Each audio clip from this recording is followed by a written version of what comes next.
Solapita BT. Hoy traemos una historia esa de primera persona, siempre con los ojos, con la historia, que recomiendo que la escuchen, que me parece que va a estar muy interesante. Acá les voy a presentar a Ismael Picón. ¿Qué tal? ¿Cómo están? Colega. ¿Tu profesión, Ismael? Médico, traumatólogo. Sos especialista en traumatología. Traumatólogo. Bueno, y hoy vamos a hablar un poco, vamos a hacer un diálogo de un tema que a mí me interesa mucho que lo podamos mostrar, que lo puedas contar, de algo que te pasó hace unos cuantos años, ¿sí? Que fuiste casco azul de las Naciones Unidas, que tocó estar en una misión de paz en Haití. Bueno, vamos a empezar. Ismael, ¿qué son los cascos azules? Bueno, son grupos militares que bregan por la paz en áreas de conflicto, después de un conflicto o en la transición hacia la paz de países que han tenido problemas bélicos.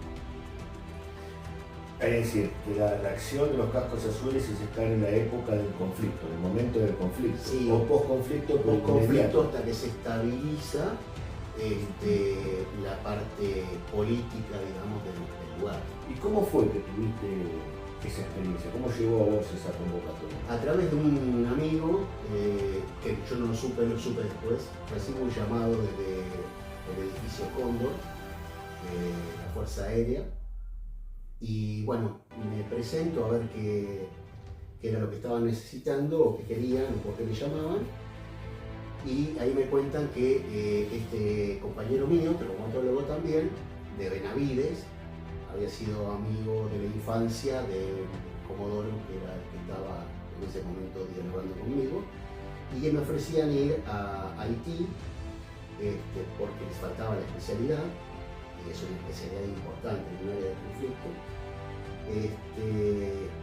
Así que, bueno, nada, ¿Cómo tomaste la decisión? y fue complicado, porque lo pensé bastante y digo, bueno, en algún momento uno tiene que dejar su granito de arena en la vida.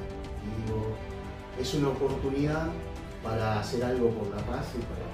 En ese momento Ismael tenía, la familia se constituía de un grupo familiar, pero ir a hacer casco azul era estar 6 meses mínimo en un 6 lugar. meses. Es decir, que decía, dejaba la familia, Bueno, tuvimos una charla y las que más me apoyaron fueron mis hijas, en que, bueno, era una posibilidad que tenía de hacer esto y así que, bueno. Y tomaste la decisión y fuiste. Y fui, primero... Haití, año 2007.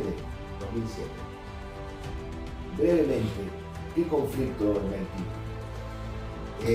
Haití salía de una presidencia que había sido depuesta y venían con muchos grupos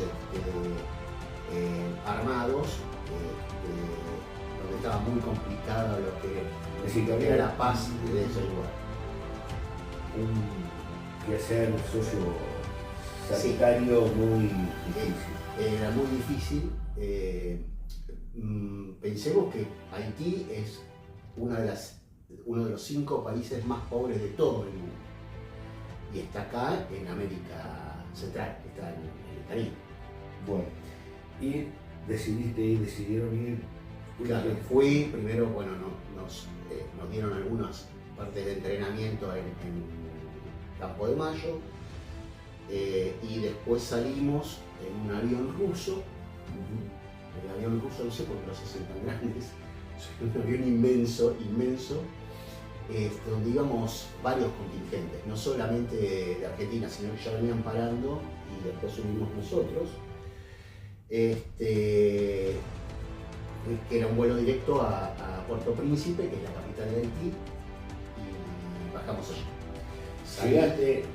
Salí un 9 de febrero de acá, con 4 grados más o menos hacía. Y llegué allá pleno invierno con 35 grados. Y llegaste a Haití, Ismael, llegaste a Haití. ¿Qué sentiste? Fue una sensación muy rara, sobre todo apenas bajas del avión. Te pega el calor de una manera impresionante, como si te estuviesen pegando en el cuello, te marea un poco, por la cantidad de humedad que tiene, la cantidad de humedad y el calor y el olor. El olor de Haití, que después uno se va acostumbrando, ¿viste? Como todo. Es como cuando vos vas detrás de un camión de basura, ese olor agrio. Sí. Ese olor es medio inconfundible, digamos. Sí, ese olor es italiano. ¿Tu sentimiento íntimo? Y mi sentimiento íntimo... ¿Estabas contento? Estuve más o menos hasta que llegamos, nos ubicamos en el hospital. Nosotros fuimos con al Hospital Reubicable Argentino, que es un hospital de campaña, que tiene de todo, porque la verdad que está muy bien equipado. Y cuando dejé todas las cosas y estaba dentro de la habitación y qué sé yo, y fuimos al comedor a tomar un café, digo, ¿qué hago acá? ¿Qué hago acá? Lo poco que habíamos visto, porque el Hospital Reubicable estaba prácticamente enfrente al aeropuerto, si bien de la entrada al aeropuerto hay que hacer un trecho, digamos, pero la pista está prácticamente cercana a donde estaba el hospital. Lo que ves en la calle es terrible, es como, hay basura por todos lados, pero por todos lados, la gente caminando, algunos hasta sin ropa, llevan todo arriba de la cabeza, sobre todo las mujeres. Y no hay nada. Es la parte montañosa, para que te ubiques, es la parte montañosa de la isla La Española. Del otro lado está Dominica. Es totalmente montañoso y no tiene nada. Ismael, ¿cómo era un día tuyo? Nosotros teníamos horario si bien estábamos de guardia permanente, porque era una guardia permanente, Era primero conflicto. claro, era una guardia permanente, pero teníamos un horario de atención, donde hacíamos las curaciones de los pacientes que habíamos operado, que habíamos visto, que habíamos curado y que los volvíamos a ver y demás, y hacíamos una parte de consultorio, de sala, porque teníamos una sala dentro del hospital, donde teníamos pacientes internados, que empezaba a las 7 de la mañana y terminaba a las 2 de la tarde. Nosotros íbamos al comedor, teníamos que estar a las 6:30 más o menos, nos levantábamos, nos duchábamos, íbamos al comedor, desayunábamos y de ahí al hospital y hacíamos la tarea del hospital. Había 2 clínicos que tenían 2 consultorios adelante que atendían permanentemente y después nosotros hacíamos la parte de ¿Y había momentos que tenías momentos libres? Sí, no, o sea, nosotros teníamos generalmente los domingos libres, algo que nos tocara, porque teníamos 4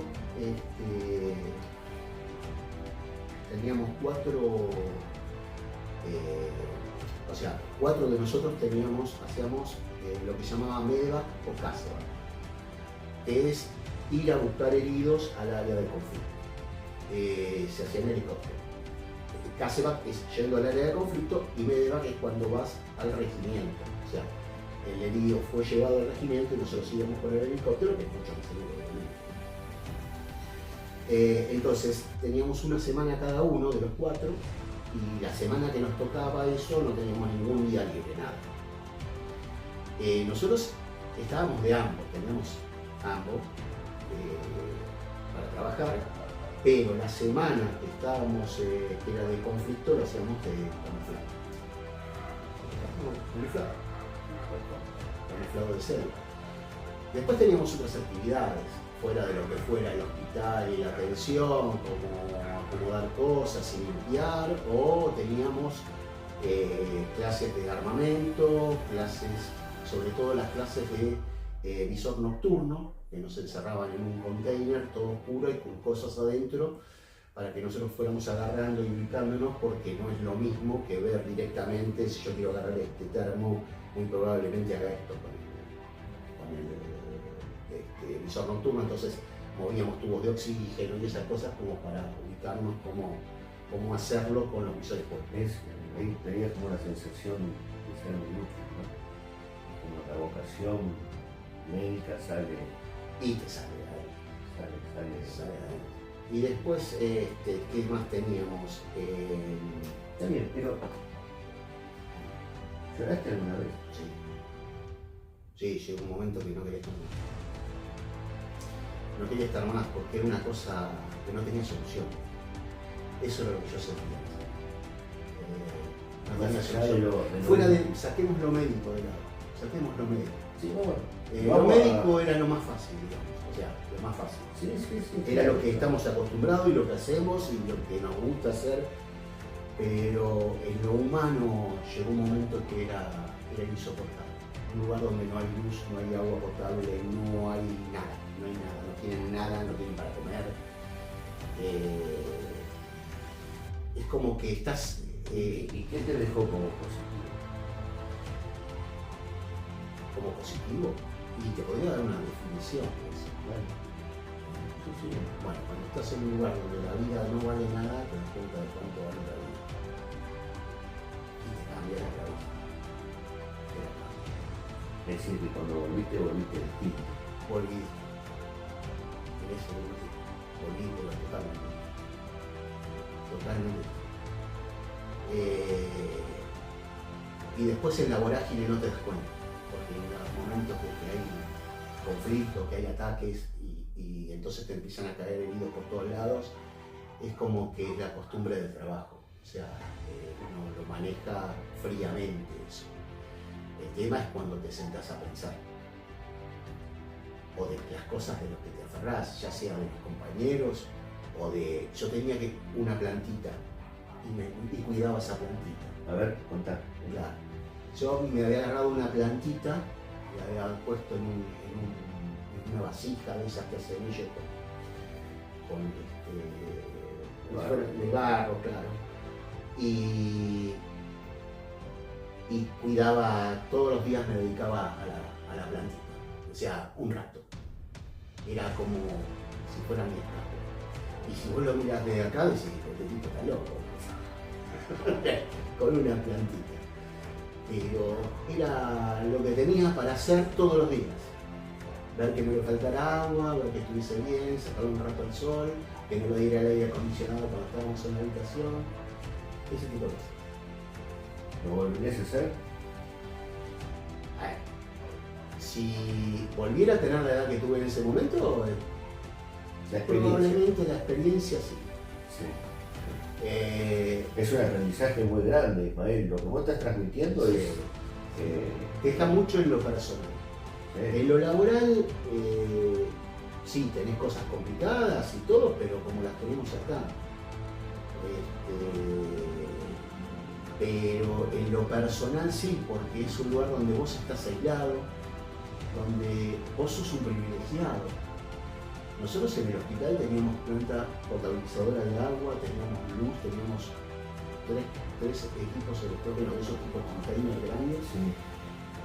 Que no nos faltaba luz, no nos faltaba agua, no nos faltaba hielo, no nos faltaba comida, no nos faltaba nada. Nada. Y afuera era otra cosa. Si bien no teníamos, o sea, sí teníamos rest o salidas, es más, muchas veces íbamos a la playa teníamos que viajar bastante para ir a la playa, teníamos que salir muy temprano para ir a una zona segura de playa. Las playas son espectaculares, es Caribe, es más, son más lindas que la de Dominicana, el tema es que no se puede llegar. Un desastre los caminos, un desastre lo que se ve en el camino. Ismael, como para ir terminando, ¿sí? Algo que me parece que cuando volviste, ¿cómo te adaptaste? fueron 6 meses. Fue muy complicado.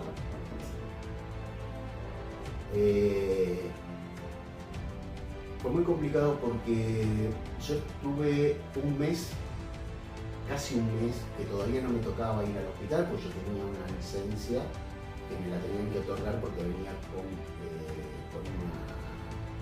un pedido desde Presidencia de la Nación, que se me la tenían que dar, la licencia era en el hospital, y en el resto de los lugares donde yo trabajaba me guardaron el lugar. Pero tenía un mes desde que volví para comenzar a trabajar. Que es un lapso que se da siempre por si no puede salir el vuelo y demás, porque generalmente agosto y demás es el peor tiempo en cuanto a los vientos y eso allá en Italia, ¿no? Entonces se da como un mes más parado. No pude salir de mi casa, pero no podía salir al parque. Estaba como encerrado. Es como que te queda lo de por ahí de estar tanto tiempo en el hospital, ¿no? Si bien teníamos un predio, teníamos un gimnasio, donde íbamos, hacíamos gimnasia todos los días, un poco para matar tiempo también eso, ¿no? No podía salir de casa. Y yo había traído una computadora de allá, que se la tenía que llevar a una de mis compañeras, porque en realidad había comprado ella, y fue la primera vez que salí a llevarle eso a esta compañera, y ahí empecé a salir, pero estuve un mes prácticamente sin salir. Y me pasó otra cosa bastante complicada, que fue que venía León Gieco a tocar por un aniversario en Berazategui y qué sé yo, y fui a verlo. Y una de las cosas que, ojo, esto yo nunca me di cuenta en ese momento, no lo sabía. En un momento ponen la canción de la Guerra de Malvinas y ponen imágenes, y dentro de esas imágenes aparecen helicópteros y sonaban como si sonaban los helicópteros en el... Tuve que levantar, me fui a mi casa. Caminé las 4 cuadras de donde estaba en el evento, llegué hasta mi casa y me encerré. Y después me di cuenta que cada vez que pasaba un helicóptero sentía como algo extraño. Lo que pasa es que allá, cuando eran las 6 de la tarde y empezaba a andar mucho helicóptero, es porque a la noche iba a haber todo. Si bien nosotros ya sabíamos, porque nos mandaban que iba a haber incursiones y demás, pero cuando vos escuchabas, a veces nos llegaba después, que empezaban a volar helicópteros y helicópteros y helicópteros, ahí era porque se Bueno, creo que el diálogo que tuvimos acá y escuchar a Ismael es muy enriquecedor y es para pensar muchas cosas, ¿no? Bueno, Ismael, muchas gracias. Y bueno, a todos los que nos escuchan, espero que, como siempre les digo, que les haya gustado, ojalá, y seguiremos con estas historias. Gracias, Rito.